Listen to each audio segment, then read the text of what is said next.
जय हिंद दोस्तों। आज के इस वीडियो में ओम का नियम समझेंगे। तो ओम का नियम क्या होता है, इसको हम एकदम बेहतरीन तरीके से, बिंदास तरीके से, यानी शानदार तरीके से समझने वाले हैं। तो इस वीडियो को अपने दोस्तों के साथ शेयर करिए ताकि वो भी जल्दी से आ जाएं और हम इसको एकदम अच्छे से समझने वाले हैं ओम के नियम को, है ना। तो ये क्वेश्चन आपके बोर्ड एग्जाम में आता है क्लास 10 में, है ना। क्लास 10 में पूछा जाता है कि ओम का नियम क्या होता है, इसको समझाइए, है ना।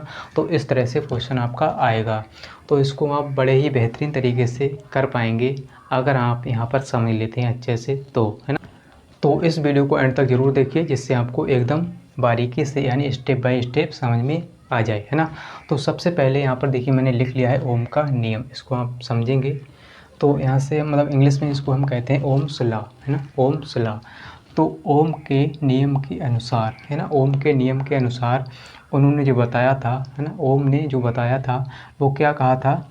ओम के नियम के अनुसार उन्होंने कहा था, है ना, उन्होंने एक नियम दिया था। क्या दिया? यदि किसी चालक, है ना, यदि किसी चालक की भौतिक अवस्थाओं जैसे लंबाई, ताप, दाब में कोई परिवर्तन ना किया जाए तो, है ना, कोई परिवर्तन ना किया जाए तो सबसे पहले आप ये समझिए, यदि किसी चालक, है ना, चालक का अर्थ क्या होता है? जिसमें करंट फ्लो हो सके, यानी जिसमें धारा बह जाए, है ना, जिसमें धारा प्रवाहित हो जाए यानी बह जाए, है ना। यदि किसी चालक, है ना, की भौतिक अवस्थाओं, है ना, तो चालक को आप जैसे तार ले सकते हैं, है ना। तार को आप समझते होंगे, इस तरह का वायर होता है ना। तो ये क्या है? तार, वायर, है ना, जिसमें जो करंट फ्लो हो जाए यानी धारा बह जाए, है ना। तो ये चालक हो गया। यदि किसी चालक की, है ना, यदि किसी चालक की भौतिक अवस्थाओं, भौतिक अवस्थाओं का अर्थ होता है इसकी मतलब जो भौतिक अवस्थाएं देखिए, लंबाई है, ताप, दाब, है ना, जैसे लंबाई, ताप, दाब में कोई परिवर्तन ना किया जाए, है ना, जैसा है वैसा ही रहे, इसमें कोई परिवर्तन ना किया जाए इसकी भौतिक अवस्थाओं में, है ना तो लंबाई इसकी बढ़ाई जाए जैसी है वैसे ही, और ना ही मतलब इसको गर्म किया जाए यानी ताप इसकी मतलब ताप को ना बदला जाए, है ना, और दाब यानी इसको ना ऐंठा जाए ना कुछ किया जाए, यानी जैसा है वैसा ही रहे, है ना। यानी लंबाई, ताप, दाब में कोई परिवर्तन ना किया जाए तो, है ना, ना किया जाए तो, है ना, परिवर्तन ना किया जाए तो चालक में, ठीक है, चालक में क्या कहता है? चालक में यानी इसमें, है ना, चालक में बहने वाली धारा, यानी इस चालक में जो धारा बहेगी, है ना, जैसे हम क्या करेंगे, इसमें करंट फ्लो होगा, जैसे धारा बहेगी, है ना, चालक में बहने वाली धारा इसके दोनों सिरों, है ना, इसके जो दोनों सिरों, है ना, दोनों सिरों पर उत्पन्न विभवांतर, यानी इसमें जब धारा बहती है तो इसके दोनों सिरों पर उत्पन्न होता है क्या? विभवांतर, है ना। विभवांतर को बी से लिखते हैं, है ना, विभवांतर यानी वोल्टेज, जिससे इंग्लिश में कहते हैं वोल्टेज, है ना। तो धारा यानी धारा जो है इसके दोनों सिरों पर उत्पन्न विभवांतर, है ना, इसके दोनों सिरों पर उत्पन्न विभवांतर के समानुपाती होती है। जो धारा बहती है ना, इसमें जो धारा बहेगी, है ना, और इसके दोनों सिरों पर जो उत्पन्न विभवांतर होगा इसके समानुपाती होगी, है ना। यही इसमें कहा गया है, होती है, समानुपाती होती है। इससे ही ओम का नियम कहते हैं या इससे ही ओम्स लॉ कहते हैं, है ना। तो फिर से समझिए, यहाँ पर देखिए, ओम के नियम के अनुसार यदि किसी चालक, है ना, ये चालक हो गया, कि भौतिक अवस्थाओं जैसे ये है, मतलब क्या है? तार है, जैसे लंबाई, ताप, मतलब लंबाई, ताप, दाब में कोई मतलब इसमें कोई परिवर्तन ना किया जाए, है ना, में कोई परिवर्तन ना किया जाए तो चालक में जो बहने वाली धारा है वो इसके दोनों सिरों पर उत्पन्न विभवांतर यानी वोल्टेज यानी के समानुपाती होती है या अनुक्रमानुपाती होती है ना। तो इस तरह से यानी वोल्टेज किसके समानुपाती होगा? वोल्टेज समानुपाती होगा किसके? आई के, यानी धारा आई, है ना। तो यही इसमें कहा गया है और इसमें कुछ अलग नहीं है। तो यहाँ पर क्या होगा? बी समानुपाती आई, है ना, बी समानुपाती आई। तो यहाँ पर देखिए समझिए, बी समानुपाती आई क्यों है? क्योंकि इसमें हम धारा को क्या करेंगे? फ्लो करेंगे, यानी धारा प्रवाहित करेंगे इसमें, है ना, धारा आई, और इसमें दोनों सिरों पर उत्पन्न जो विभवांतर है वो इसके समानुपाती होगा, यानी विभवांतर जो है इसके समानुपाती होगा किसके? धारा के, है ना। तो हम क्या करेंगे? अगर इसमें वोल्टेज को बढ़ाते हैं, है ना, अगर हम वोल्टेज को बढ़ाएंगे तो धारा भी क्या होगी? बढ़ जाएगी, है ना, धारा भी बढ़ जाएगी। तो हम क्या करेंगे? यहाँ पर देखिए, यहाँ पर समानुपाती हटाएंगे चिन्ह, है ना, समानुपात का चिन्ह हटाएंगे तो क्या होगा? एक नियत मतलब नियतांक लग जाएगा, है ना। तो b यहाँ पर देखिए क्या है, b बराबर, जब इसको हटाएंगे तो यहाँ पर आ जाएगा i इंटू आर, यानी r जो है नियतांक है ना। तो जब भी समानुपात को हटाएंगे तो नियतांक लग जाएगा, है ना।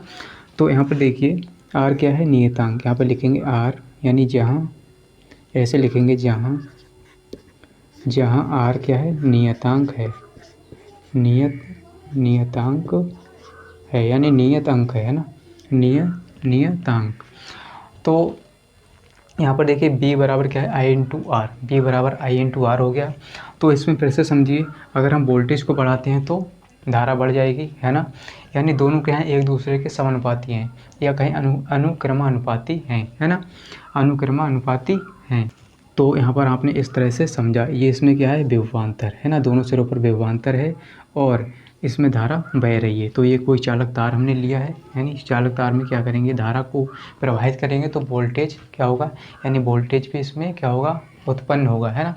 दोनों सिरों पर उत्पन्न विभवांतर इसके समानुपाती होता है ना। तो इस तरह से वोल्टेज बढ़ेगा तो धारा भी बढ़ेगी। और b बराबर i इंटू आर, यहाँ से हम ऐसा भी इसको लिख सकते हैं, ऐसा लिख सकते हैं, i बराबर v अपॉन आर, है ना। इसको r को इस तरफ ले आएंगे और i क्या होगा, i बराबर v अपॉन आर। इसको ऐसा भी लिखा जा सकता है ना। कैसा लिखेंगे, यहाँ पर देखिए v अपॉन i बराबर r, जहाँ r क्या है, नियतांक, है ना। तो इसका मात्रक क्या होता है, यानी r क्या है, प्रतिरोध है, यहाँ पर r क्या है, प्रतिरोध है ना। और प्रतिरोध का मात्रक क्या होता है, ओम। r क्या है, प्रतिरोध है ना, और इसका मात्रक ओम है। और यहाँ पर b क्या है, वोल्टेज, यानी विभवांतर है।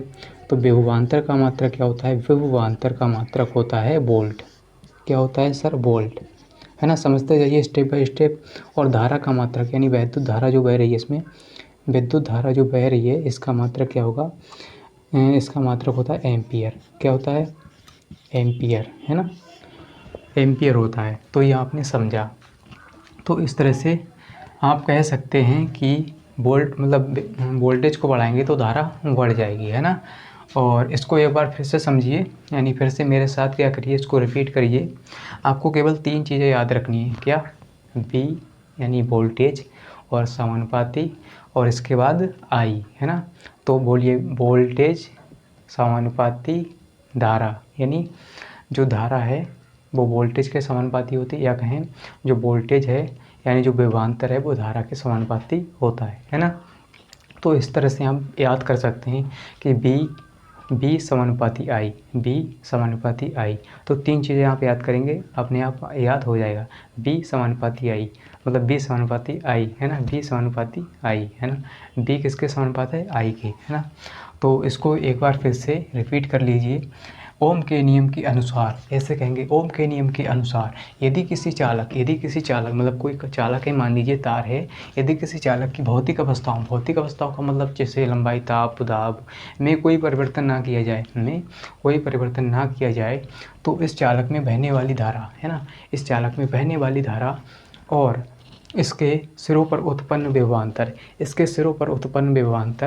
यानी विभवांतर जो है उसके के मतलब समानुपाती होता है ना। तो ऐसे आप कह सकते हैं कि चालक में बहने वाली धारा और उसके दोनों सिरों पर उत्पन्न विभवांतर के समानुपाती होती है। इसे ही ओम का नियम कहते हैं। फिर से मेरे साथ याद करिए। ओम के नियम के अनुसार यदि किसी चालक की भौतिक अवस्थाओं जैसे लंबाई, ताप, दाब में कोई परिवर्तन ना किया जाए तो चालक में बहने वाली धारा इसके दोनों सिरों पर उत्पन्न विभवांतर के समानुपाती होती है। इसे ही ओम का नियम कहते हैं। और B समानुपाती I, और इसको समानुपात को हटाएंगे तो नियतांक लग जाएगा, यानी R आ जाएगा, B बराबर I इंटू आर। इसको ऐसा भी लिखा जा सकता है, I बराबर V अपन R या B अपन I बराबर R। R क्या है, प्रतिरोध है, यानी यहाँ पर क्या नियतांक है, और R को कहते हैं प्रतिरोध, है ना। प्रतिरोध का मात्रक होता है ओम, और B वोल्टेज होता है और इसका मात्रक होता है वोल्ट, और I क्या है, धारा का मात्रक एम्पियर, है ना, वैद्युत धारा का मात्रक एम्पियर, SI, है ना, SI मात्रक। तो इस तरह से आपने समझा ओम का नियम। केवल आप 2 से 3 बार इसको रिपीट करिए, अपने आप से याद हो जाएगा। और उम्मीद करता हूँ कि आपको समझ में आ गया होगा ओम का नियम। ठीक है, मतलब ये क्वेश्चन आना ही आना है पक्का, है ना, चाहे आप मतलब याद करिए ना करिए, आना ही आना है बोर्ड एग्जाम में, है ना। तो इसको आप ध्यान से पढ़ के जाइए, यानी अभी से समझ लीजिए, जिससे आपको कोई दिक्कत ना हो। केवल आप 3 चीज़ें याद रखेंगे, बी समानुपाती आई, बी समानुपाती आई, ओम का नियम होता है ना। तो उम्मीद करता हूँ कि आपको समझ में आ रहा होगा, और समझ में आ गया है तो इस वीडियो को लाइक करना और कम से कम अपने 2 दोस्तों के साथ शेयर करना। और अगर चैनल को अभी तक सब्सक्राइब नहीं किया है तो सब्सक्राइब कर लीजिए, और हम मिलते हैं अगली वीडियो के साथ। आज के लिए इतना ही। जय हिंद।